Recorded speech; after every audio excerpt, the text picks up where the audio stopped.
in the City of Lights, or if you prefer, the city that never sleeps. For tonight, a city that will rock to the excitement of the Camel Supercross Series finale. Las Vegas, Nevada, the scene of the action. Hello, everyone. I'm Dave Spain with Larry Myers. Welcome to Las Vegas, where you can bet on this. There are two very different outlooks in this field tonight. For Jeremy McGrath, with the championship safely in his pocket, it's a big celebration of the '93 season. And for everybody else, well, they're going to have to go out and find their incentive to race here tonight, because they certainly can't catch Jeremy. No, they can't, Dave. But there are some incentives, I think. Pride, you know, that comes to mind. Jeff Stanton has not won a race this year. He's a three-time Supercross and defending champ, and he's got to be hurting down inside a little bit. Damon Bradshaw, Mike LaRocco, the season's not gone the way they wanted it to go. They've got to be hurting downside a little bit, and I think that they're really going to be putting forth 110% to try to take this season finale. But something else comes to mind. I think that maybe they're sitting back in the pits, and they're going to approach this night as the kickoff to 1994. What are they going to do different in their program? That's got to be running through their mind to whip Jeremy McGrath next year. Well, that may be the program for all the guys who didn't win the championship, but I guarantee you this about Jeremy. He is going to spend tonight savoring one of the great accomplishments of all time in Supercross. The newly crowned king of the Camel Series is standing by with our Art Ekman. Thanks, Dave. Jeremy, 10 unprecedented victories in a season. More importantly, the Supercross championship. You took the sport to a new level. The other veterans didn't respond to that new level. What's the difference here? Well, I think it may have to do with a little bit of attitude. I think these other guys, maybe they're a little bit, you know, tense out there. They've worried about it a little bit too much, and I think I'm the opposite. I try and just go with the flow and, you know, attack the track the best I know how. You attack the track rather than the other riders. Yeah, I go out there and try and attack the track, ride the track as fast as I can, and usually I'm ahead of the riders. The other riders are already thinking about ways they can improve their performance for next year. What about your off-season?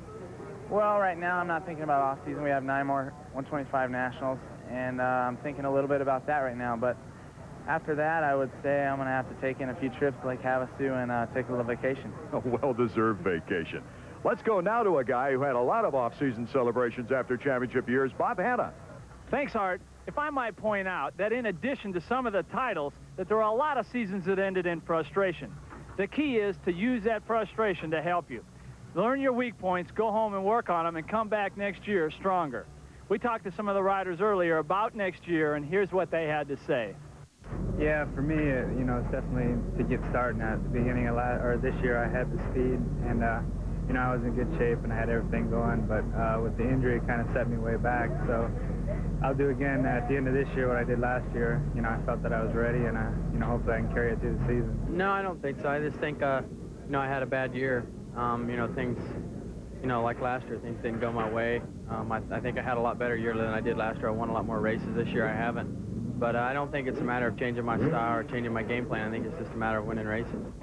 Next year, be stronger. I mean, that's my main concern. Be stronger and more consistent. You know, just go out every race and try to place top 5, and not try to win every race, but try to be in the top 5. I think that's what McGrath was doing at the beginning of the year, and he started winning easy, so he realized that he can't be beat. You know, the only way he can be beat is to beat himself. I've won enough championships and races to know that there's no magic answers out there. You got to do what works for you.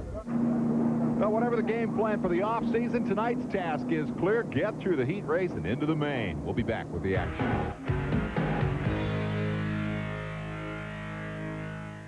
Yeah, the team definitely makes a difference. I mean, we got the 4 best guys out there. It's just another day for me. Just going out there and knowing that you're the best. I don't try and intimidate anybody. I'm out here to win the race, and that's what I'm going to do. You know, if anything, they probably try and intimidate me, but it doesn't work. We try to just get a winning effort going, so these guys can go out on the track and do what they need to do. Definitely got to get a good start, and of course be on the best bikes out there, which are Hondas. That's my color's red. That's fast, because it means.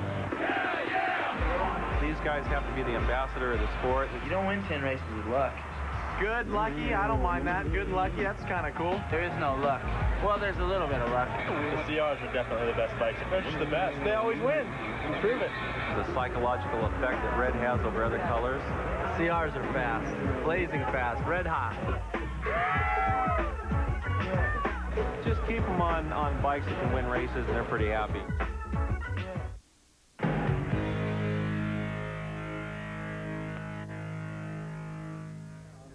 at Sam Boyd's Silver Bowl, Las Vegas, Nevada. The riders are at the gate for the first of our qualifying heat races from which they will travel to the main event. And this is the course they'll ride tonight, Larry. A relatively small track, a lot of turns, a lot of jumps, a lot of whoops. The riders like it. Should provide some interesting action, Dave. Let's take a look at how these guys will qualify for the main event. That is the first goal. Heats and semis, the elimination, as we watch Guy Cooper preparing for his very last Supercross race.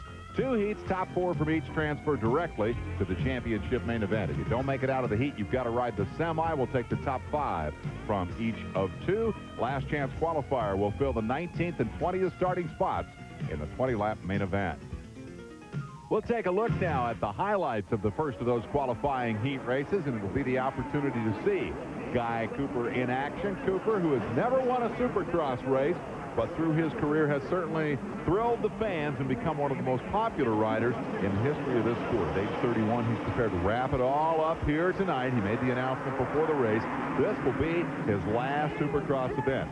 Gate drops, brief moment of glory for number 17, Larry Brooks, who cannot stand success and gets into the whoop-de-doos and takes a left and says, I'm out of here, and that leaves Jeff Stanton and Sean Kalos to battle. Take a look at the shaded portions of the racetrack. There's a lot of mud out there, or soft conditions, as Kalos comes to the inside. Watch what happens. Exactly. Yep, another one of those Brooks things. He saw Brooks do it, says, I can do it better than that, and he did. He went down. That leaves the battle up front between a couple of the heroes. Stanton, of course, the defending champ, and here comes Cooper. Cooper was really trying hard, Dave, and I think probably just a little too hard. Watch what happens here. Cooper is going to make one of these patented Guy Cooper high-flying jumps. His left hand completely off the handlebar. That could have hurt. He's not done yet, unfortunately. He came just a little short on the triple there, and you'll see he was having trouble with the whoops all night as he's challenged now by number 3, Mike Kudrowski. You may be wondering about the mud. This is Las Vegas. It rarely rains in Nevada. They watered this course heavily to keep the dust down during the course of the evening, so early in the racing it's a bit sloppy. Kudrowski makes a move, and Cooper makes a mistake, and suddenly Kudrowski is second, and Cooper is struggling for third. You get a glimpse of Jeff Emig back there in fourth. As we recall, the top 4 will transfer. Again, trouble with the timing, trouble with the rhythm. Cooper is just not on his game tonight, and that's got to be a big disappointment. At this point, Emig comes up and tries to take this spot away. Yeah, Emig gets a little squirrely there. The mud caused that. I shouldn't say mud. It's not mud. It's just a soft condition. Too much throttle as he was into the corner, spun him sideways and dropped him back, at least temporarily, back behind Guy Cooper. The key to those bumps, those stutter bumps, Dave, rhythm, all rhythm. And if you try a little bit too hard, you grab just a little bit too much throttle, then your rhythm is going to go away. That's what has happened to Cooper out there. He is just trying so hard. Meanwhile, Emig to the inside says, I'll not make that mistake again. And if I do, I'm in position to take Cooper out. He'll block my ball. So that battle is over. Now, here's the good one up front. This is Kudrowski going after Stanton for the lead. For a moment, had the good line. Stanton says, nah, the inside will turn into the outside and then right back into the inside, and I'll be in the right spot. And Stanton held on, but as you can see, he's not razor sharp either. Feet off the pegs for a moment. Kudrowski putting on intense pressure here, and this is the pride battle we talked about. Second and third place men in the standings, just racing for the opportunity to get into the main, but neither of them willing to give it up here. Now, this racetrack, as Stanton takes the checkered flag, we'll see throughout the evening is excellent. The riders really like it. Stanton takes the win. Kudrowski second. Jeff Emig third. Guy Cooper fourth. Let's go to the winner. Jeff, last race of the year, nothing really at stake out there but your egos. In that first qualifier, it looked like everything was at stake. Yeah, just out riding my race. I'm finally getting to where I feel good. Too bad it's the last race, but hey, I'll take it. Are you looking forward for the main event tonight? Yeah, definitely am. I feel good. No pressures are on, you know, so I just go out and ride my best. Well, I hope you have some good luck for a change, Jeff. Thanks. And with that, we'll move on to qualifying heat number 2, looking for 4 more riders to go directly to the championship main event, and we'll have the opportunity to see the National Supercross champion, the newly crowned champ, number 15, Jeremy McGrath in action. The drop of the gate. There were some surprises in this one. Look at the hole shot for number 43, Ezra Lusk. That in itself is not a surprise. We've seen Ezra out front before. The big surprise all over the world. Folks, we're betting right now as poor Mr. Nicholas, Jean Nicholas, bites the ground there on that start, but they were betting that Jeremy McGrath would get the hole shot. That's what happened. That's the surprise. Mike LaRocco in second, Jeff Matasevich third, and McGrath back in fourth. What an unusual sight. And barely into fourth here as he has to make a move on Brian Manley, number 44, to pick up that spot, then sets his sights on Matasevich. And you see some of the struggles going on with this soft soil condition out front. Lusk in pretty good shape for the moment, but he too will have some difficulties. Yeah, you mentioned surprises. Boy, he's going to get a big one here in just a short as LaRocco takes over the number 1 position. He's in the location, the same stadium where he won his first ever Supercross race. Here comes the surprise for Lusk. Ouch, boy, that has to hurt. You take a bite of the ground, and man, that was worth a replay, I think. Yeah, I think so too. He just lost it in that move section. It's been giving guys trouble all night long. It goes back to that timing, and when it's slippery, you know, soft conditions, they spin the wheel just a little bit, lose some of the traction, and timing goes away. Now here comes a battle for the number 1 position. Now both of these guys won their first ever Supercross event right here in Las Vegas. Matasevich's case, it was his only Supercross victory. LaRocco has gone on to win a couple more, but they both, I think, are trying to recapture moments of past glory. Absolutely. LaRocco, number 5, the leader, number 12, Matasevich in second. Here comes Jeremy McGrath, number 15, up the inside with a great pass on Matasevich. And McGrath, on only a couple of occasions during the season, has had to pass a lot of folks. Tonight seeming to be one of those nights, and he's in great shape until he falls on the ground. Another major surprise here in heat race number 2. He's not done that too often this year. I think, what, twice he's been down on the ground, and both times recovering, and certainly he's going to do it again. LaRocco takes the checkers. And McGrath's crash really didn't cost him much. He's third behind Matasevich as we hear from the winner, Mike LaRocco. Mike, you've won here before in Las Vegas. Does that get you pumped up to win a main here this week? I think more than that is the last race of the year, last chance I have to, win another Supercross. So I think that would get me more pumped up than anything. Contract time or just for yourself? Probably for both. More for myself because I want to get back on top after my injury so I can still do it. So I guess that has a lot to do with the contract for next year, too. Well, last chance for this year's Supercross win. Good luck tonight, Mike. Thanks a lot, Bob. Meanwhile, back in the pits, Guy Cooper pondering his final main event of his career. We'll be back in a moment.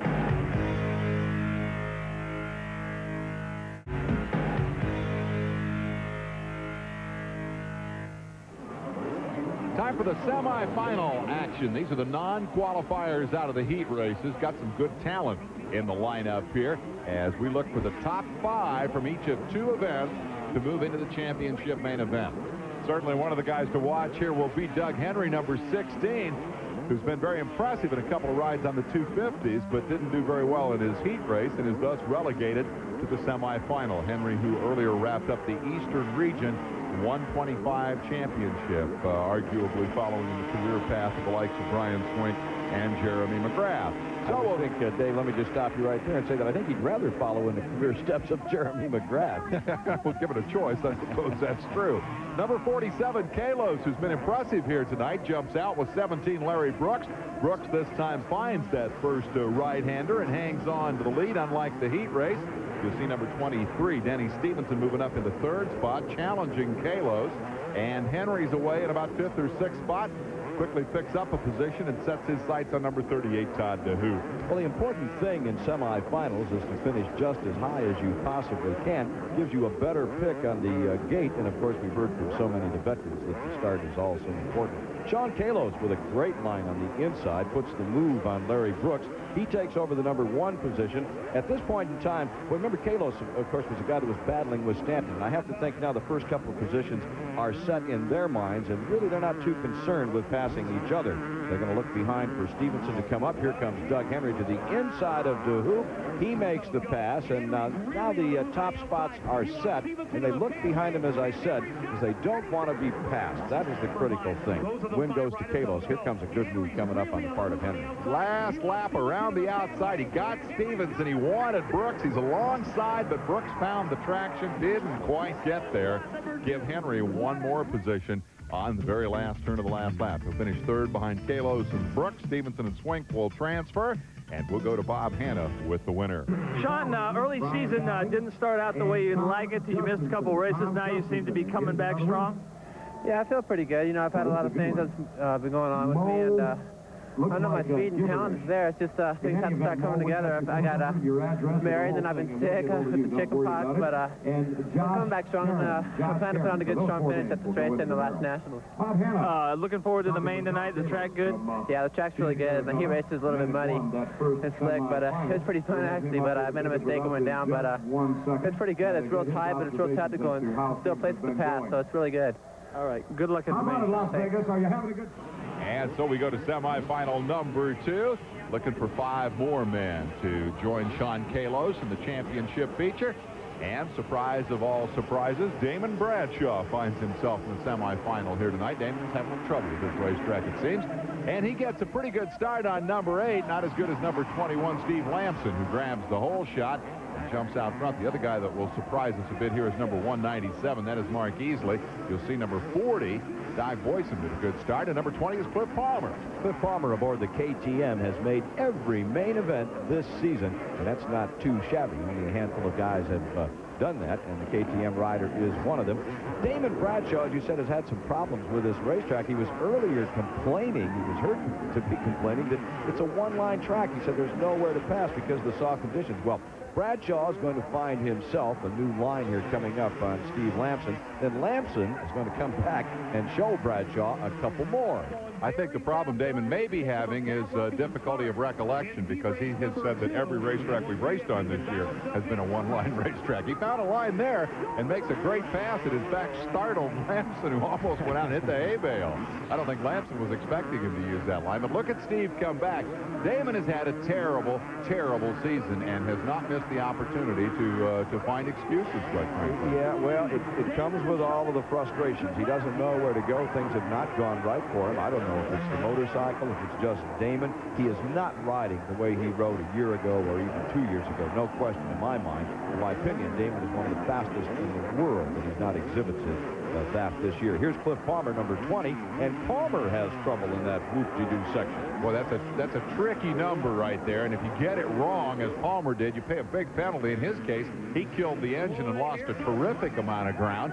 And so as the battle continues up front between Lamson and Bradshaw, and a good race indeed, that will drop Cliff Palmer back into what will become an exciting battle for the last transfer spot. But this is good. Look at these guys. Handlebar to handlebar. I want to go back and say that, you know, Steve Lamson is a very, very good rider. Otherwise, he would have no factory contract. We're watching Boyson and Eric Kehoe. Kehoe getting the inside line and makes the pass. Back to Bradshaw for just a second, though. A year ago, I'm guaranteeing you this, that he would have eaten poor Lamson alive, and he's just not able to do that this year. That's been the problem all season long. Let's pick up this battle between Mark Easley, number 197, 22, Eric Kehoe, and number 20, Cliff Palmer, who had that problem. They are racing like crazy here for that final transfer spot. Kehoe comes up on the inside. Easley, for the moment, is fourth, and then jumping past both of them, here comes Palmer. Good race. All of them are going to make it into the main, but they're looking, I think, to move themselves up just one more notch and get a better pick on the game. Besides, it's a race. You know, when racers get out there, the heck with everything. We're going with the checkered flag. Here comes our winner, Lamson. So Lamson will have the opportunity to go to victory lane and visit Bob Hanna. Bradshaw second, Kehoe, Palmer, and Easley come home in that order. Steve, both you and Bradshaw only need first and second to qualify, yet you guys still battled bars out there the whole race. What was up? I just needed the momentum, and I wanted to win back, so I didn't really do good in my heat race. So I just went for it, and I needed the speed for the main, so I just thought I'd take it, you know, like I was racing the main and try to win. A good time to practice your speed for the main? Yeah, it's pretty good. I mean, our heat race, it was really slick and dried out a little bit, and the track's pretty good now. All right, good luck. Thanks a lot, bud. The final two transfers to the main event go to Mike Fisher and Todd DeHoop out of the last chance qualifier. When we come back, 125 action. Jimmy Gaddis racing in front of the hometown fans. We'll be back.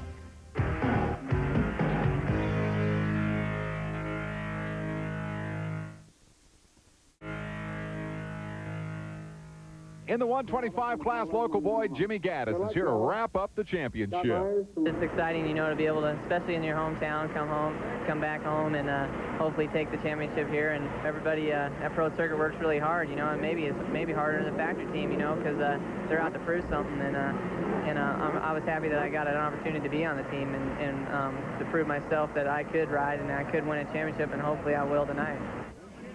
Well, a 9th place finish here tonight is all Jimmy Gaddis needs to wrap up the championship from Phil Lawrence. Phil had a bad race last time out, and that is the difference as we drop the gate here to show you the highlights of this 125 championship finale.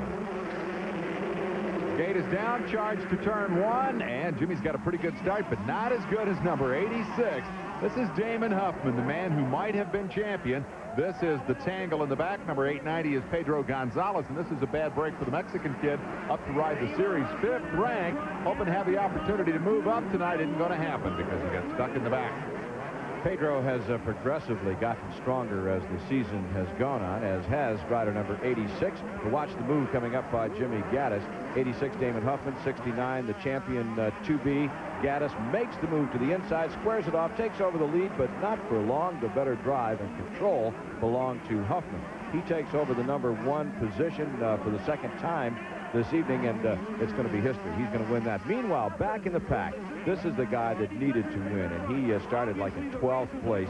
Phil Lawrence, 2nd week in a row. He's having a disastrous race. Goodbye championship. It's all over. Phil certainly won the hearts of the fans here in Las Vegas in a pre-race interview when he said that regardless of the outcome tonight, he was a better rider than Jimmy Gaddis. Jimmy's from Las Vegas, and the locals didn't respond well to that at all. Yeah, in fairness to Phil, he was trying to psych Gaddis out a little bit, trying to make him nervous. Phil said that later. In fairness to Phil, that was a dumb thing to do. It rained booze. It rained, literally poured booze. James Dobb moving up. We saw a glimpse of him, rider number 100. Here comes Lawrence again. He said, hey, where'd they all go? What am I doing back here? Phil turned in a great ride here. He started 12th. He knew he had to win and hope for bad luck for Gaddis to have a chance for the championship. He was passing people at every turn. It was just an inspired performance, but it was too little too late for Phil. Here's a good move right here as he picks up 2 spots, cuts down to the inside. He'll eventually go all the way to 3rd. Meanwhile, Kyle Lewis in a battle for position here. Let me ask you this question. When a rider says, I don't want to wish any bad luck on my opponent, ooh, a little bump and run move there. When a rider says that, Dave, does he really mean it, or is he really saying, gosh, I hope that guy has some bad luck? No, they really mean that. Here's the guy we're watching is James Dobb. That's number 100. This is the British kid who says he wants to ride the entire series here next year, and he moves into 4th spot with a pass on Tommy Clowers, and now sets his sights on the 71 of Kyle Lewis, and as you see, he is bringing Phil Lawrence right with him. They've hooked up together and are charging to the front. The Dobbs kid impresses me. He rides for the Pro Circuit Split Fire team. It's a semi-privateer effort under the Kawasaki banner, and he makes that pass on Lewis, and he moves up 1 more notch. Meanwhile, up front, Damon Huffman saying goodbye to the rest of the pack. Takes his 4th win of the year, Dave. Yeah, he was very impressive, but Gaddis wins the championship. Huffman had problems with an injury earlier in the year, and so Jimmy Gaddis is crowned here tonight in Las Vegas. And as he takes 2nd spot in the race and 1st spot in the point standings, the fans are on their feet, and boy, is he happy.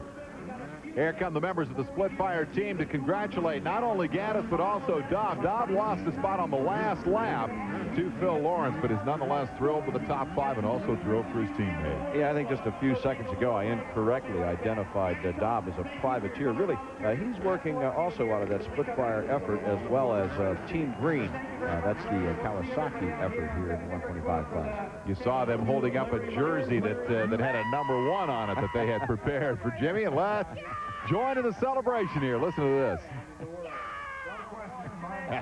There's a happy kid.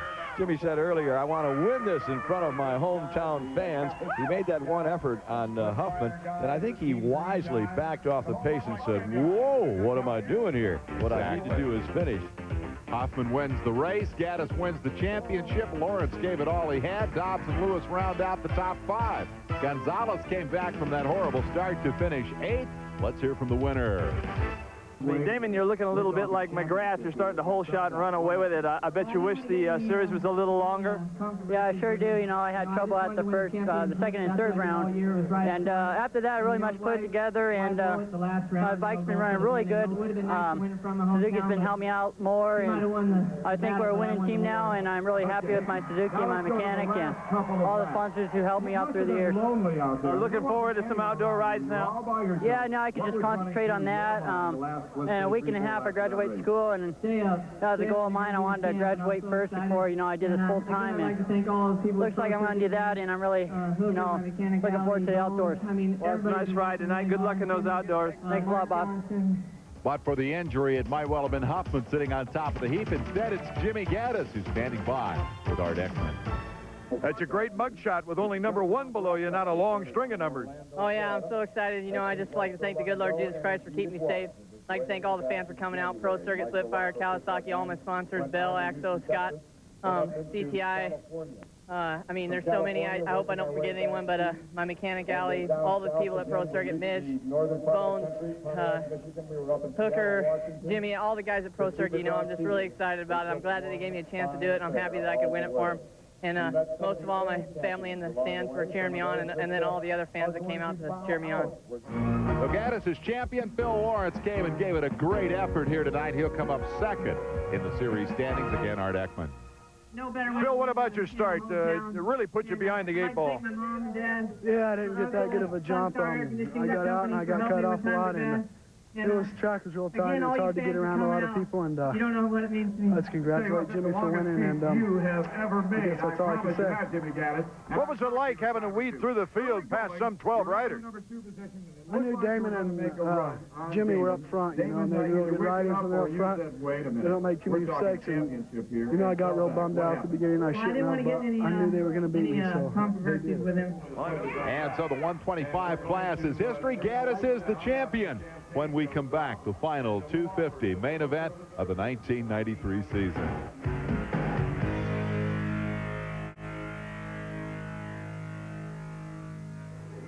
This season's finale, the final ride in Supercross for Guy Cooper. Admired, indeed loved by the fans. He says that has made this decision very difficult. Yes, it does make the decision really hard.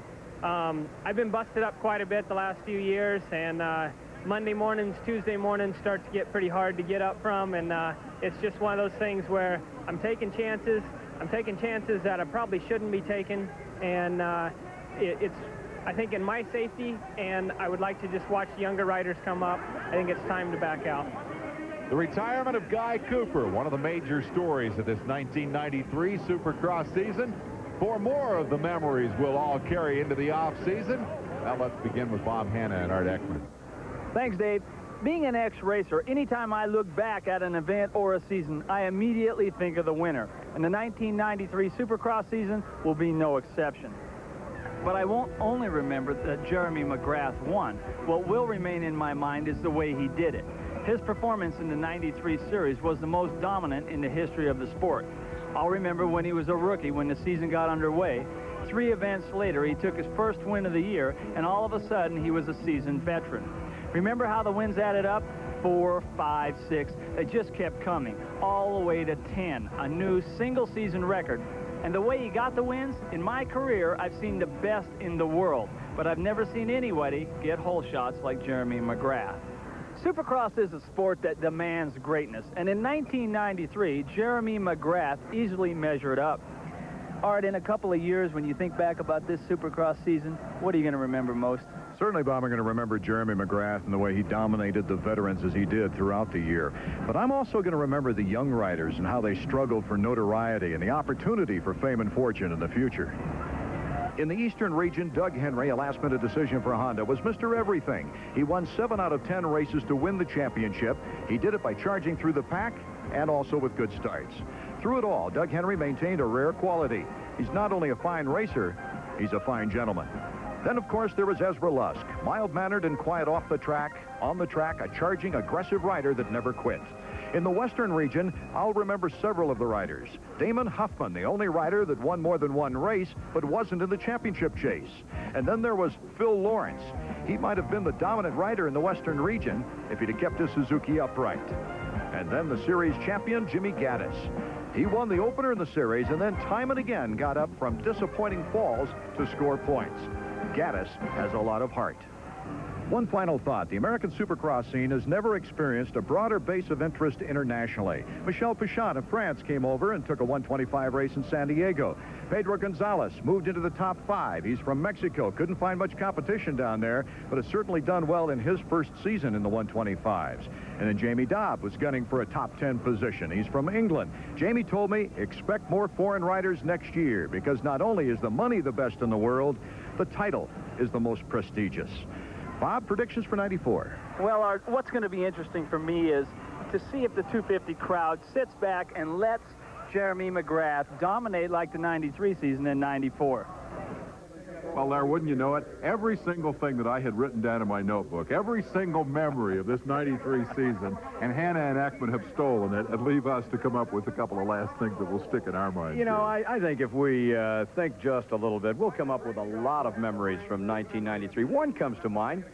Every time there's a winner, there has to be a loser. And I want to think back at the early part of the season when the heavy-duty favorites, Bradshaw, Stanton, Kedrowski, these guys were supposed to do all the winning. Didn't work out that way.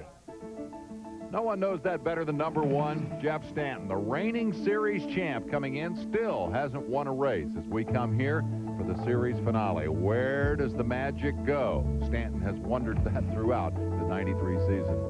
Damon Bradshaw, on the other hand, has scored a couple of wins, and he has shown off and on that he still has, or does have, what it takes to be a champion. However, more often than not, that left arm that is raised in victory was held at his side in defeat. It has just not been a good year for the veterans. They suffered throughout. One bright spot in all this was Mike Kedrowski. He emerged as a winner and as a potential champion in 1993. It's the old story of paying your dues. Finally, Kedrowski got that account full, came home with his first win at Daytona, won again later in the year, and ultimately was the one man who had a shot at Jeremy McGrath. The early shot belonged to Mike LaRocco for the second consecutive year. He took the season opener. Unfortunately, for the second consecutive year, his season terminated due to a wrist injury. LaRocco never recovered. For spectacular, it was hard to beat Michael Craig. This bail-off, typical of his season in many ways. The difference this year, he was crashing while running up front. Proving himself worthy of a factory ride, Craig will be a factor for next year. And the crowd looks on as Guy Cooper says goodbye to Supercross here in Las Vegas, his final ride of his career. The high-flying Guy Cooper will be missed by all of the fans. And Larry, I think we would be remiss if we didn't tip our hats one time to the mechanics, the men who put these motorcycles on the line, the men who do all the sleepless nights so that our helmeted heroes may have the opportunity to shine here on ESPN. It is main event time. Last drop of the gate of 1993 coming up. Everybody racing for bragging rights, for honors, for Cooper. Racing for, I guess, the memories as much as anything. Yeah, he's going to try this one last shot. I look for a lot out of Guy Cooper. One of two things will happen. He will either do great, or Cooper will have one of those nights where he tries so hard, that it goes the other direction, and he's going to flounder around the racetrack. It started in Orlando in January. It ends tonight here in Las Vegas. The gate is down and the main event is on. The 1993 series coming to a close, and a great start for Larry Brooks. And a terrible start for Jeremy McGrath. What happened? Well, we haven't seen it often, but we've seen it here tonight. McGrath, where is he? Back there in the traffic jam somewhere. And Stanton was not a particularly good start. Matasevich, though, were the worst of all as he was hung up in that first corner, color him gone. The leaders up front, meanwhile, ought to take a look behind him and say, hey, let's make us a little hay while the sun shines. Rider number 43, that's Ezra Lusk. Cooper's got himself a decent start. He's top 5 with Stanton right on his wheels. But the youngster, 17-year-old Ezra Lusk out of Bainbridge, Georgia, has the stars of Supercross behind him. Here's the battle for position. Earthquake Kehoe, number 22, pursued by Steve Lamson, number 21, a heat race winner.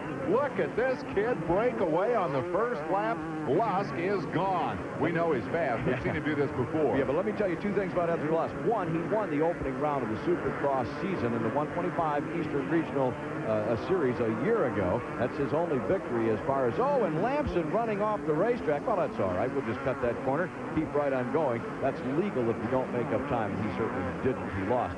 Since that win a couple of years ago, Ezra Lusk has not been able to stay upright for 20 laps. That's been his problem. Cooper, meanwhile, trying to take advantage of a decent start and get rolling. We'll be right back.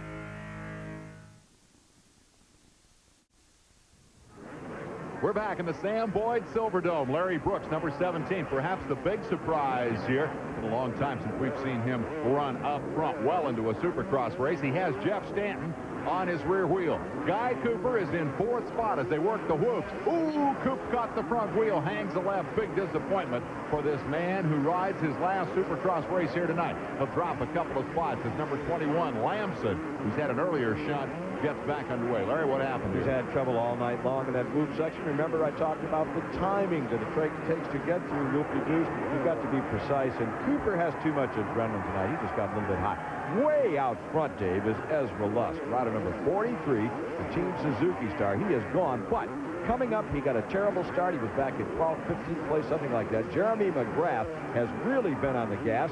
He's up now to, I think, the number 4 position. There he goes past Larry Brooks, now challenging Jeff Stanton. What an incredible charge that is. Yeah, that's Stanton that he has in his sights. His teammate, whom he's beaten repeatedly all year long, McGrath, after blowing the start. Hey, if you're going to mess one up, make it the race after you clinch the championship. McGrath is just unbelievable. They wondered if we could come from behind. You know, that's been the knock. How do you knock a guy that's won like that? But the knock was he really will not be able to come from behind to win races. That's what they said.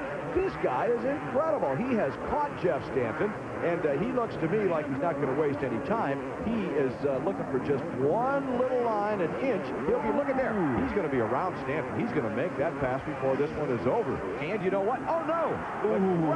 McGrath got sideways. He was going for a block pass, I think, Dave. We're going to have to take another look at it here in a second. But he was going for a block pass. I think he wanted to move Stanton out of the way, and he still had time to catch McGrath. No more. He's got banners in his wheel.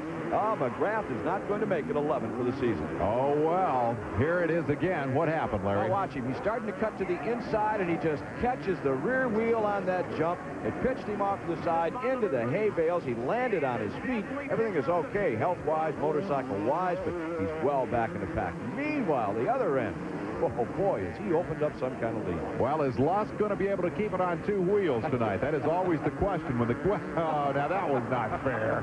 Did we put the whammy on him or what? I mean, you called it. He hadn't ridden 20 laps all year. Yeah, but you're the one that brought it up during the race, so if there's any bad luck to be blamed, it's going to have to go on to you. Ezra Lusk crashing, loses the lead. Now he's tangling with Mike LaRocco. Looks like he wants to come back. Meanwhile, Jeff Stanton is the guy that's making hay out front. LaRocco comes to a standstill. Wow, then LaRocco comes to another standstill. LaRocco challenged here by number 17, Larry Brooks, and by his teammate, Mike Kudrowski. Another of the slow starters here this evening. A lot of guys got off the gate badly, so it's a Kawasaki battle for 3rd and 4th. As Ezra Lusk has recovered 2nd spot, Jeff Stanton is up and gone out front. That's right, Jeff Stanton, the reigning series champ, the man who has yet to win a race this year. Let's go back to that battle for the number 3 position. Teammates, LaRocco and Kudrowski. The problem here is, as they fight each other, Kudrowski trying to pass, LaRocco trying to hold him off, they're going to drop back just slightly off the pace. So there goes their opportunities to catch the leaders, Lusk and Stanton. We'll be right back.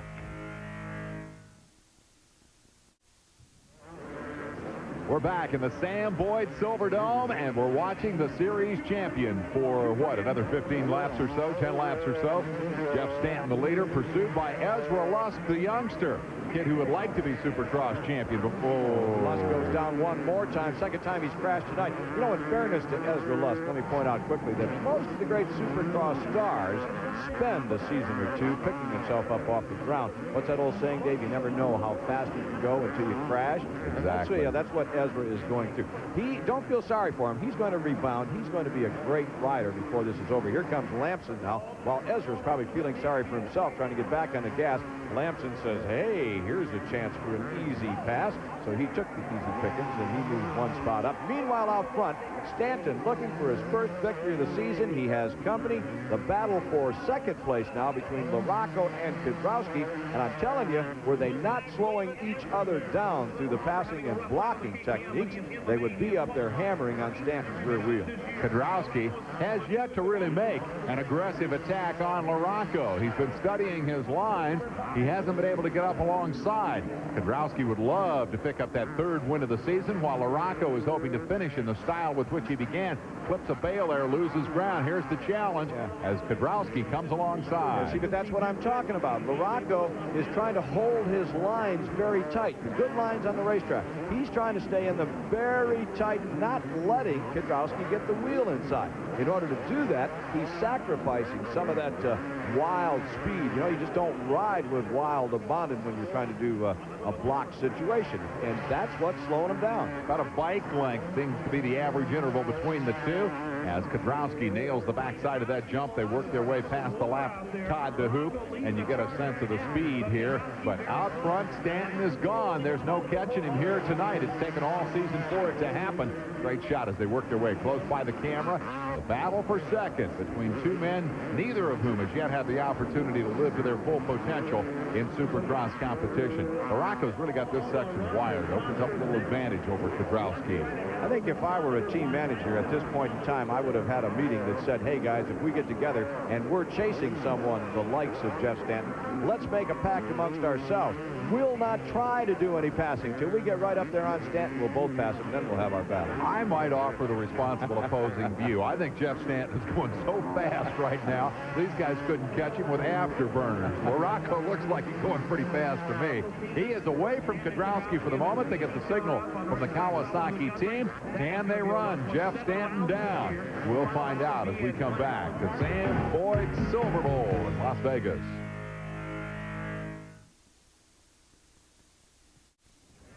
We're back in Las Vegas. Mike LaRocco has begun to close down the gap on Jeff Stanton, and at the same time pull away a little bit, although he's struggling right here. Don't give it all back, Mike.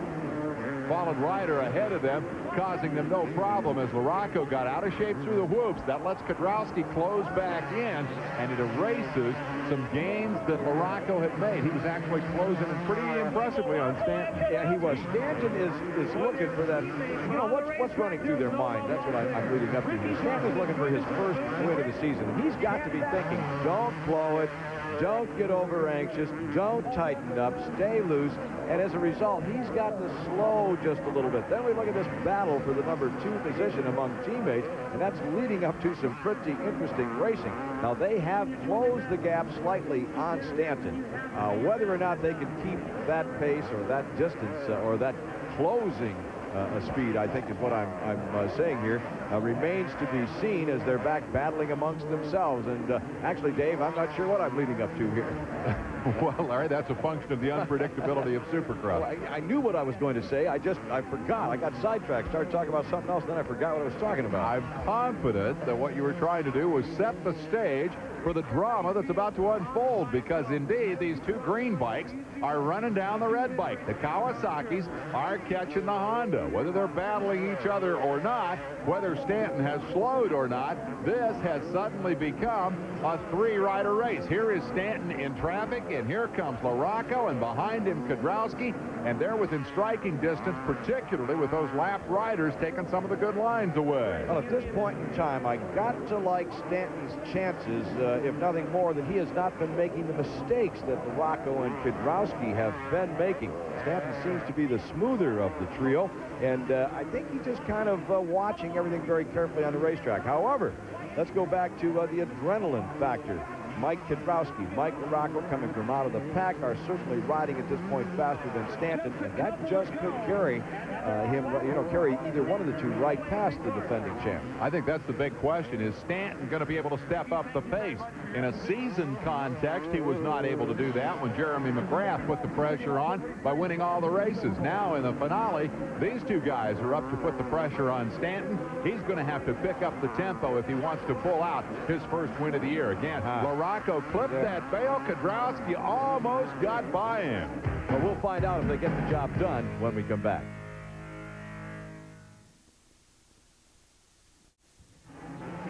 We're back in Las Vegas, and Jeff Stanton is into the final lap. Kedrowski trying to reel in Mike LaRocco. LaRocco made a key mistake just before the break. He has recovered to close and challenge Stanton as the white flag flies.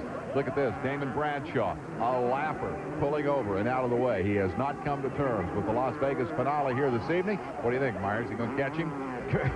Good question. I said earlier that I like Stanton's chances. I still do. I think he'll be able to keep LaRocco behind him. And now watch. Maybe that'll be the stroke of bad luck that goes on to Stanton and makes LaRocco make the pass. Don't put the whammy on him. It's close, but I got a feel that Stanton's got what he needs. He's got about 3 bike lengths in hand and less than half a lap from home. It would take a major mistake for Jeff Stanton to give away this, his only win of the 1993 Supercross season. LaRocco trying valiantly up and over the triple, but Stanton looks pretty smooth, pretty salty. He who has won 3 championships in this division didn't get it put together this year. Team Honda managed to hang on, and Jeff Stanton wins his first race of the year over Mike LaRocco and Mike Kedrowski, who settled for third in the last couple of laps. It just didn't come his way. He knew he was beat. He protected what he had and comes home with a third-place finish. The big crowd heading for the exit. The 1993 season is over. Stanton has won the finale from LaRocco, Kedrowski, Lamson, and Lusk. Rounding out the top 10, Cooper in his final Supercross ride, Henry Brooks, McGrath, and Kehoe. Here's Stanton. Jeff, if I could say it's about bloody time, huh? That was a nice ride, but you waited a little too long to do it. Yeah, it's too bad it happened to happen at the end and not the beginning, but I said in San Jose it's a rebuild time for me, so it's a good way to rebuild for up to next year. How about the Nationals? Are you looking forward to winning a few of those? Yeah, definitely. I got to win them all. Something to drink. The Supercross next year, you say. Are you really pumped up for that? You know you can win a few Supercrosses left in your career for sure. Yeah, I think I need to prove to myself and everybody else. Everybody's, the old rider out here, so I can do it. I'm going to do it for another 3 years. Well, you've been so close. Like last week, you're second. You're right in there. You just need to, I think, work on your starts a little. Yeah, no, I didn't work on anything. I just feel there's no magic answers. Just do what works for you, and haven't done anything any different. All right, good luck in the National. Mike, an outstanding ride. Stanton will complete the season's third and well behind his teammate Jeremy McGrath. Meanwhile, the year closes on a bright spot for Mike LaRocco. Once again, a tough one out of the gate. Yeah, I got a good start in my heat race, but I couldn't pull another one off in the main, and I had to do one of my come from behinds again, which I'm getting tired of. Well, you really made a terrific comeback, though. I thought there for a moment it was going to be a bookend season for you. Yeah, I did too. I made one too many mistakes. I was catching Jeff, and I had the speed to win, but I couldn't keep it going. I stalled it out there about halfway through the race and gave him too much time. But I gave it all I got. It was the last race of the year, and like he said, I tried to make bookends, but not tonight. And to that, I would only like to add this thank you to Larry Myers for a season's worth of insights. It's been fun having you alongside as our expert analyst. Well, Dave, I assure you it was my pleasure, and I thank you for the opportunity of working with you again. And let me extend those thank yous down to the pits to Art Ekman and Bob Hanna for all of the interesting tidbits they brought us all year. It was a very different season in the end. We're used to close competition for the championship. It came down to Jeremy McGrath, this amazing youngster who has such a great future in the sport of Supercross. Our congratulations to Jeremy. Our thanks to each and every one of you for being part of this 1993 season. For Art and Bob in the pits and for Larry Myers, I'm Dave Despain. So long from Las Vegas.